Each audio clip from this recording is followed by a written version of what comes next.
Hello everyone, আসসালামু আলাইকুম। Welcome back to my channel Nusrat kitchen CTG. আমি আছি নুসরাত আপনাদের সাথে। আজকে আবার আপনাদের মাঝে চলে আসলাম একটি রেসিপি শেয়ার করার জন্য। যদিও বা রেসিপিটা আমার না, রেসিপিটা হচ্ছে মামার। আমি তো সবসময় আমার রেসিপি আপনাদের সাথে শেয়ার করি। তো চলেন আজকে কিভাবে মামা মিক্স ভর্তা বানাচ্ছে সেই রেসিপিটা আপনাদের সাথে শেয়ার করে ফেলি। তো আজকে বাচ্চাদেরকে আনতে যাচ্ছি স্কুলে, হঠাৎই মামার ভর্তার দিকে চোখ গেল।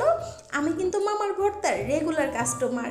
তো মামার কাছে বায়না করলাম, মামা আপনি যেহেতু ভর্তা বানাচ্ছেন আমি একটু ভিডিও করি। মামা তো আমার কথা শুনে সাথে সাথেই রাজি হয়ে গেল। তো যে ভাবনা সেই কাজ। আমি তো মোবাইলটা বের করে সাথে সাথে ভিডিও করা শুরু করে দিলাম আপনাদের সাথে শেয়ার করব বলে। তো মামা এখানে টক বড়ই, মিষ্টি বড়ই, তারপরে হচ্ছে পাকা বড়ই, কিছু কাঁচামরিচ এখানে ভালো করে মিক্স করে নিচ্ছে। এই ভর্তাটা আপনি যতটা ভালো করে মিক্স করে নেবেন ততই কিন্তু খেতে মজা হবে।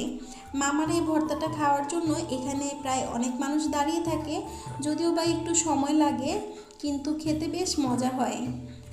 মামা সবসময় জামাল খান মোড়ে খাস্তুগির স্কুলের ঠিক অপোজিটে বসে। আপনারা চাইলে কিন্তু ভর্তাটা ট্রাই করতে পারেন যারা চিটাগংয়ে থাকেন। আর এখানে দেখতেই পাচ্ছেন পাকা বড়ই, তারপরে হচ্ছে এখানে মামা এখন দিয়ে দিচ্ছে আমলকি। মামা এখানে প্রায় 10 থেকে 12 রকমের জিনিস ইউজ করেছে। এই ভর্তাটায় আপনি যত বেশি জিনিস দিবেন খেতে ততই মজা হবে মামা বলল। তো মিক্স করার সময় কিন্তু অবশ্যই একটু সময় নিয়ে মিক্স করে নিতে হবে। এই মিক্স করাটা যত ভালো হবে ভর্তাটা খেতে ততই মজা হবে। এখন মামা এখানে কিছু কাঁচা কলা দিয়ে নিয়েছে। আর মামার ব্যবহার কিন্তু বেশ ভালো ছিল। আমি ভিডিওটা করার সময় মামা আমাকে অনেকটাই হেল্প করেছে, কিভাবে করলে ভালো হবে আর কি কি দিতে হবে সব কিছু কিন্তু মামা নিজেই বলে দিচ্ছিল। তো দেখতেই পেলেন, আপনাদের সাথে কথা বলতে বলতে কিন্তু মামা সব কিছু মিক্স করে নিয়েছে। আর এর আগে মামা বাসা থেকে এখানে অনেকগুলো আমরা ঠিক এভাবে করে মিক্স করে এনেছে। এখন মামা এখানে একটি কামরাঙ্গা কেটে নিচ্ছে। আর এই ভর্তাটায় নাকি যত বেশি ধরনের জিনিস মিক্স করা হয় ততই নাকি খেতে ভালো লাগে। আর আপনারা চাইলে কিন্তু আপনাদের হাতের কাছে যে ধরনের টক জাতীয় জিনিস আছে ওগুলো দিয়ে আপনারা ঠিক এভাবে করে মিক্স ভর্তা বানিয়ে খেতে পারেন, আপনাদের কাছে ভালো লাগবে।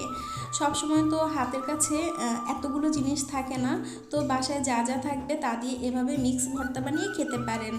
এখন মামা এখানে আর মামাটা বেশ আন্তরিক ছিল। আর হচ্ছে আমি যে ভিডিও যারা প্রথমবারের মতো আমার চ্যানেলে পরে এভাবে করেন যদি আপনাদের ভালো হবে তো যাই তাহলে আমার ব্যবহারে তো আমি বেশ খুশি হয়েছি।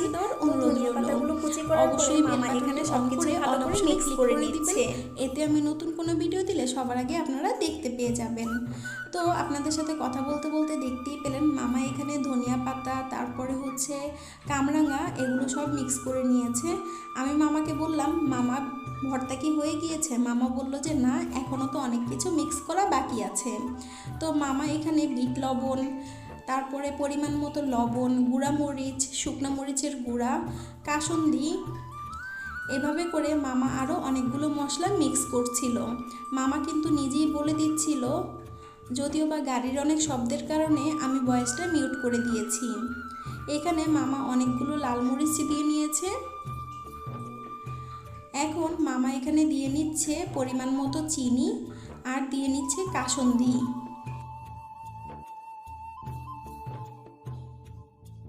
এখন মামা এখানে দিচ্ছে তেঁতুল পানি। তেঁতুলটা পানি দিয়ে ভালো করে মিক্স করে নিয়েছে।